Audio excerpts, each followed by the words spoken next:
Hey everyone, Jim Phoenix here, and today we've got a special What's Cracking, a spookily special What's Cracking.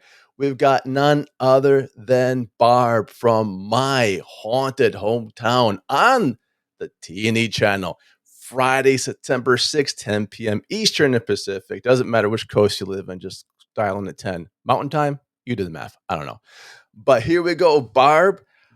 I want to thank you so much for taking this time to talk to us.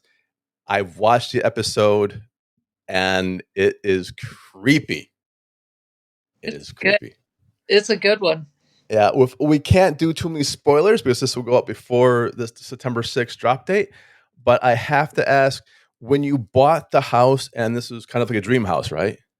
It was our forever home, right? Like that Right. was, right? It was our forever home. I like that. It's the thing that makes you go in going, okay, I can come home.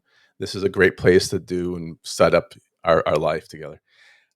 What made it change? Was it small things for you? Was it one big thing for you? Was it a little bit of like a feeling, or what was like the first instance of It's that? it started at night, and it was mostly me that would see it and feel it. It was like somebody Right. watching you. And you know how you look and there's that darkness, and then it disappears when you look and you're like, well, I know something just moved over there, but and it would kind of vanish as you tried to search. Right. But it got braver over time, and, if you got up to go to the bathroom in the middle of the night, it would pop out in the hallway at you. Oh my gosh, that would scare me. It That was would just scare me to death. terrified. I was like a little kid who was in bed, and I'd have to pee, Right? like, "Okay, now how am I gonna get to the here?" And it was like, "Let's try this again, like, one more time, let's see." And sometimes he wouldn't bother you and you could make it to the Right. bathroom, and other times it was, "Oh, no," he was waiting, and he would just pop out, and it would terrify me. And my husband teased me, he thought it was just me, and then one night he got up and it did it to him, and I heard him yell when I was in bed, and I started to laugh, and I thought, "It finally got him." I thought, "Good, it's about time he got some of it too." So, That's right. It's always funny when it happens to someone else. yeah. But once it starts happening to you, and then becomes like, oh, it's just not my wife making it up. There's something right there. Yeah, there's something here. It was an old man, like, you could clearly see it was an old man. That would that's pretty scary, and there's a couple things we should probably get into because I've correct me if I'm wrong, but for this episode, it's called Looping. Yeah. Looping, okay. So the very first episode of My Haunted Hometown on the T+E Channel, September 6th, 10 p.m. Eastern Pacific. It's on Looping, and when I first heard it, I'm like, "So voiceovers? The ghosts are doing voiceovers now? Like, I'm losing the ghosts? My career is gone. The dead are doing it?" And it turns out, no. Looping was like the replay of the emotional day or the emotional expunging that things can have, right? And it's never a good looping. It's not like, "This is the best day looping." It's No, usually the darkness. it's darkness, it's Yeah. it's darkness, and I used to call it, like, residual energy because I didn't know what There you else go. to call it, but loopings is much it's more descriptive, it actually nails it, because that's what Right. it is, it's like a period of time that just keeps replaying, like a record skipping over and over and over again, right? Okay. I think that's a wonderful way of describing it 'cause I used to call it, like, the residuals as well. And, like, that was, like, the thing that we try and describe without the word. And the record player effect, the da da da da da da da da da. So is this around the same times that this would happen? It's always after dinner. It's always after dinner, night only. Okay, I was wondering 'cause if it was a daytime or nighttime. So it's nighttime only, and it's not a room specific, it's like you're guessing where it's gonna pop out. Oh, the room thing is really funny. I'm glad you brought that up. My house was a bunkhouse for an original farmhouse, and it was Oh, an wow. 8 by 10 shack. And it was added onto over the years. And we didn't know that when we bought the house. We thought, oh, what a cute little cottage. And then it turns out that it was a bunkhouse for a farmhouse. It was just a shed. And it was added onto over time. And I noticed that the ghost never came in my bedroom. Really? And I noticed he never was in the dining room. It was always the living room, the kitchen, the hallway, and that one bathroom that was in the hallway. It's a very tiny little cottage. It's only 1,100 square feet. And there were certain areas that he was in, but he wouldn't go in other areas. And after when I put an addition on in my bedroom, we found out that they were never here when he was here. That's amazing. So the ghost physically is like, I'm trapped at the location because the additions weren't there. It does, yeah, this is like that was what was here Oh, when he wow. was here, so he doesn't know about my bedroom, he doesn't know about my dining room. They That's exist in his reality. gosh, that is so very cool. Thanks for saying that. Because I was watching this special and I was seeing some very frightening things, and I won't get into the evidence. Very cool evidence, by the way. Very, very frightening stuff. And I was trying to figure out what rooms had the most activity, but I never thought to say which rooms have no activity. Yeah, no, I wouldn't have thought that. I thought like he one time he chased me down the hallway, and I think I've got the strength to say, "Hey, get out of my face," get Yeah, away, get out of my house. But it wasn't working with this guy. Like he seemed to have as much strength as I did to fight back and say, "Hey, this is my house too." So I'm fighting for my house, and he's fighting for his house. It's like a battle between us. So I, right. hey, let's compromise. You know, how about you go outside? You can have all the property outside, but don't come in my house. I laugh because we used to do this trick at the bars when I used to be a bouncer. Like, all right, buddy, I had too much to drink. You can still drink at that bar over there. Yeah. I'll walk you towards off of a property. Have fun. Yeah, that's exactly what I was trying to do. So what was really funny is I had set up all these boundaries that I didn't want him in my house, and I thought, okay, I've got it now. He can't come in my house. He's only here. Right. He has to be here for the goodness of me and my family in order to come in my house, right? And he was still in my kitchen. And I was like, what is going on? And then when we got Right. another addition on the house, we started to research. The kitchen was outside when he was here. So he still thinks he's outside. He's respecting his boundary. He's agreed to it. Oh, wow. It's like, I am outside. He's like, I'm outside. Poor guy. I'm actually in my kitchen. And I was like, okay, now we're having fun with this reality thing. My reality and his reality are two different things. So now do I have to compromise or does he have to move back further? Well, the the good news is there was some sort of communication that happened, and at very least, he was trying to meet you in that communication the way he understood it. Yes. So it's almost like talking to a little child where you have to be very exact to go, okay, this is the new thing. Yeah. And maybe give or take, like maybe something from inside the house he likes, put it outside. And oh, that's a dog I'm thinking of. But still, it might still work. It's It just might still work. funny. Like it's just so funny that it works like that. Like you really got to think about this stuff. Like Right. it's like, well, it's not working. Why is it not working? How come he still hangs here once in a while? So everything was pretty quiet for a while after we did the filming. He was a little bit more active because we kind of fed him a little bit of ego, as I call it. And Right. then it went quiet again. And then now we're putting on another edition. So now guess who's back? So Oh, we've been laughing. I wonder. I wonder when you're doing this, when you're doing the additions, is there anything on the ground? Because it used to be a farmhouse, so it used to be a farmland for the bunkhouse. But was there anything there before the Um, farm? I don't know what was here before. It was farmland, so I'm not Okay. really sure. The house has had quite a few people in it over its time period. Is there anyone who's you bought the house from? Did they say like, oh, by the way, Oh you might yeah, not want to go to the bathroom? Yeah. yeah. I had a my kitchen. I can't. I don't want to give the details, but Right. something's happened in my kitchen, and it also happened when the neighbor who lives next door. This was her house. At Oh one wow. when they first got married, they bought this house. And then they had quite a bit of property attached to this house. So they subdivided it and built the house next door. And she come right over one day and said to me, what are you doing? And I said, oh, I'm just, just walking around the property, but I was saging the property. And she seen me and she knew what it was. So she come over and she said, what are you doing? And I said, oh, I'm just cleaning, cleansing the air and stuff. Yeah. She said, oh, well, I wanted to tell you. And she come right out and told us exactly the same story that I hadn't had experienced yet, but I did 5 years later. Oh wow. That's that's proactive of you trying to sage the house. I think we all know enough to say if it's really bad spirits, hopefully those this will help out a lot. Yeah. And if it's some sort of ownership thing, then it gets into the weird. Where is he buried at? Is there something did he die in the house? All these little things start coming to your mind, like, why can't I get rid of this one spirit? And then, of course, have you looked up his identity? Have you tried to Yeah, we found him. We know you who found him? Okay. You found him? we know who he is. Is he one of the 12,000 serial killers that apparently lived in the town? No, I don't even know if he was, but it makes you wonder. But Yeah. yeah, no, him and his wife passed away, and one was in the hospital, one was in a nursing home. So Okay.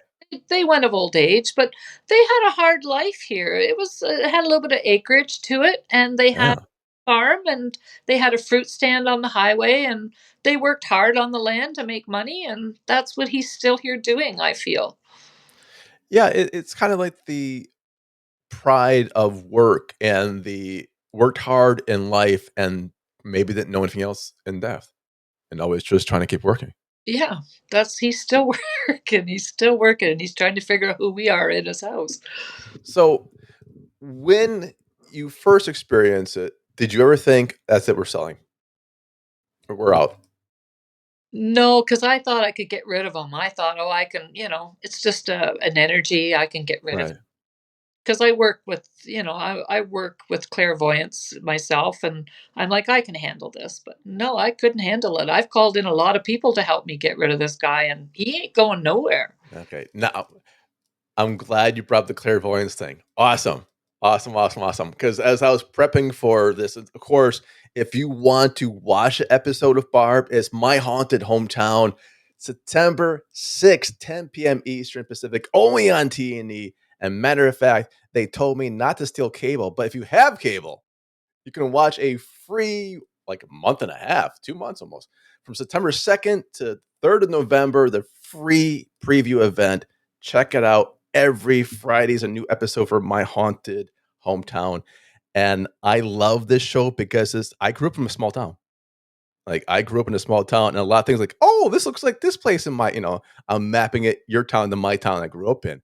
And when you're saying, oh, it was a barn, I'm like, I wasn't born in a barn. I wasn't born in a barn, but I lived in one for a while where I'm like, yeah, they should take like barn houses and make small apartments out of them, like little segmented rooms, and then remember to put insulation in afterwards.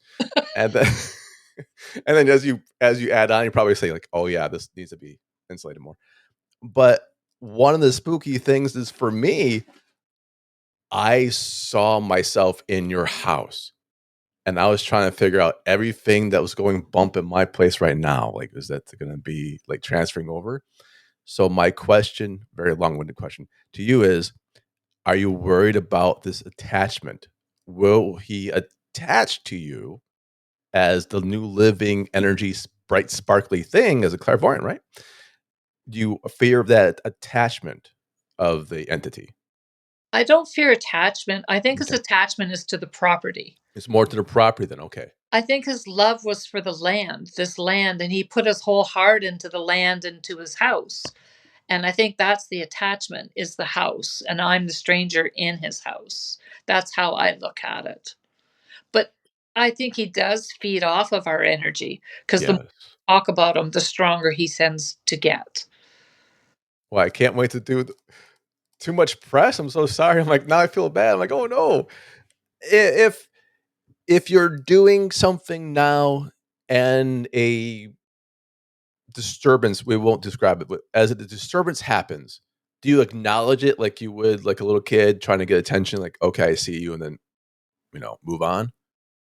Yeah, I try and ignore it now because I don't want to give it the attention. Okay, I'll notice it and I just pretend like I didn't notice it. I just don't want to give it any attention. It's like I'm talking to you right now, and while you were talking, I could feel something over here, and I turned to look, and then now I'm just going to ignore it because there's something there, and I don't want to deal with it. I don't. yeah. Probably him, so Oh, trust me.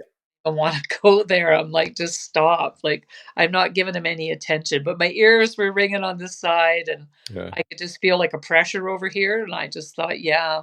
This new technology, this new internet stuff, I think it has a lot that they can really communicate through a lot through this, and I think they're tons. fascinated by it, but I think they know more stuff about it than we do. So It's a great angle because I think you're right. I think you are right.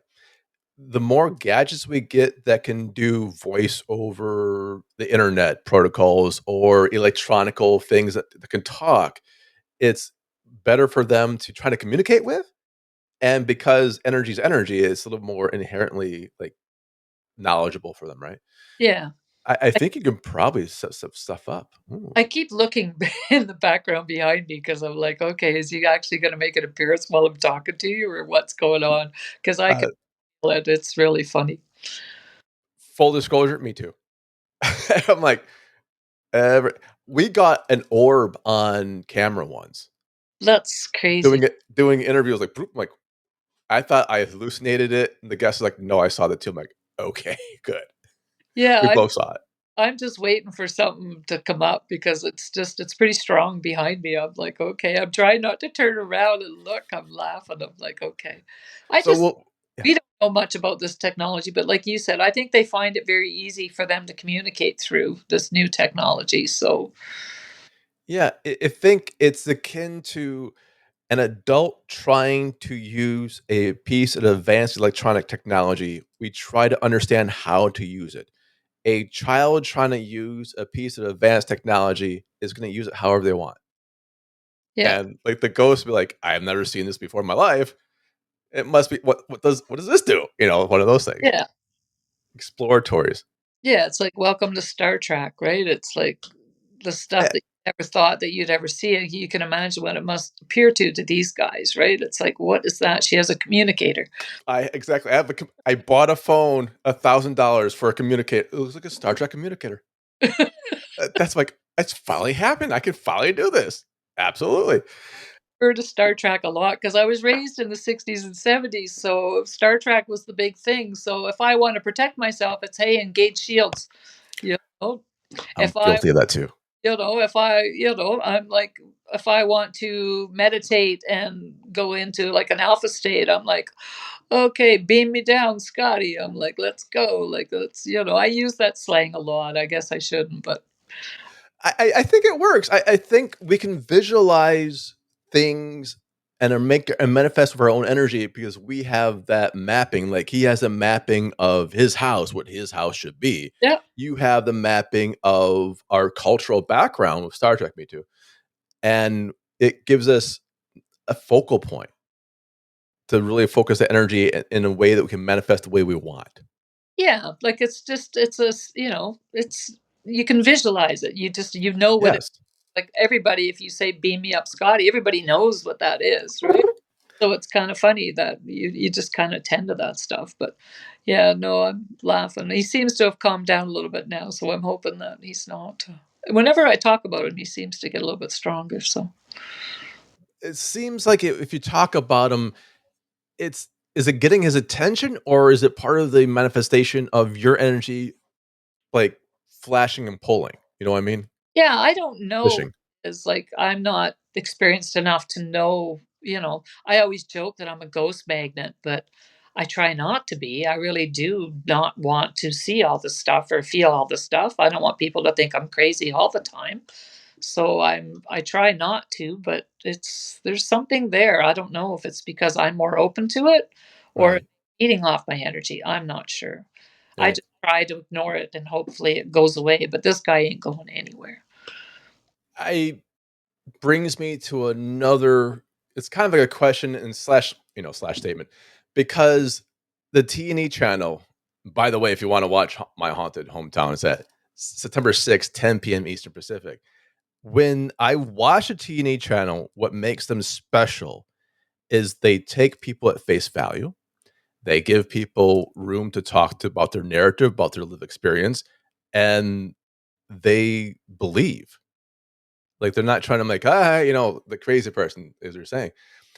What was your experience with like this from saying I'm going to be on the show to taping to the aftermath? Like, is it helping you share your stories? Does it help you to share your story that way? It was awesome that I got to share it that way. I really liked the way the show was done. I like that they actually come and try and reenact, like that it was Oh yeah. actually me doing it. But it's scary to say that you're going to do a show like that because you're exposed now to a lot of people, and you're thinking, okay, there's a lot of non-believers. But if you are a T+E watcher, then you have to be into the paranormal. That's that's what it's all. The whole channel. Go to. That's the channel, right? Yeah. So if I'm on T+E, then yeah, I'm okay with it because it's the paranormal channel. It's like you said, people don't have to be convinced. They understand. They've already had experience themselves, or they can relate to us, a little bit easier. But you don't have to sell yourself. You just have to be yourself, and then people Yes. will get it, right? Absolutely. I think that's a great distinction. You don't have to sell yourself. You just have to be yourself. Yeah, like I'm not trying to hide nothing. I'm as real as you're gonna get. So I'm just like, this is what happened to me, and this is I can't say it's the truth, but it's up to other people if they want to believe it or not. But I know if they're on T&E, they already know it's true. So Yeah, and that's one of the great things about TNA when they do the interviews. I do like the "is this person lying" bit, and a lot of times on different shows, like not obviously not on TV channels, but they do great homework themselves. They're like, "Oh, this person is just like just trying to sell the new product coming out. They're not really believing what they're saying." Every T&E interview I've seen, especially on My Haunted Hometown, I love the episode, by the way, on September 6th at 10 p.m. Eastern and Pacific. 100% just true, true, true, true, true. And that's what comes through. Real people. You're not being coached. You're not being, okay, yeah, try it again this way. It's none of that. It's real people telling their stories the way they need to tell it. And that's what really makes it endearing. It makes an experience that you want you root for the people. Like, I'm like, oh, I hope I'm afraid for you. I root for you, you know? you'll see on the episode that I'm not the only person on the episode, that there's Right. other people in Strathroy. But Carl's story, he's not clairvoyant. He's not. He's never seen anything like this in his life. And the experiences that he has and the documentation that he has will just blow you away. And you're not going to get a nicer guy than Carl. He is just an amazing person. And he is like, when he's talking to you, he's Yeah. just right from the heart. And his story, like what's his experience that happened to him, is just phenomenal. Like, it's just crazy. And all these stories made me want to move to your town. I'm like, everyone's like, "Get it." Oh my gosh. I'm like, not so much for the serial killer part. Like, I need to do more research on that one. But all the stories that people are telling and the people who are telling them, like, these are people you want as neighbors. This is what a hometown should be. There's some really good people in this town. It's a Yeah. small town, and people are coming out more with, they're not scared to tell people, hey, yeah, I seen a ghost. Just It's becoming more acceptable to talk about the paranormal, and it's a good thing because of shows like this. It makes yes. it more acceptable, right? Yeah. And that's why I'm forever grateful for the T&E channel. And again, I can't wait to be able to talk about your show and spoil the crap out of it once it airs on September 6th at 10 p.m. Eastern Pacific, only on T&E.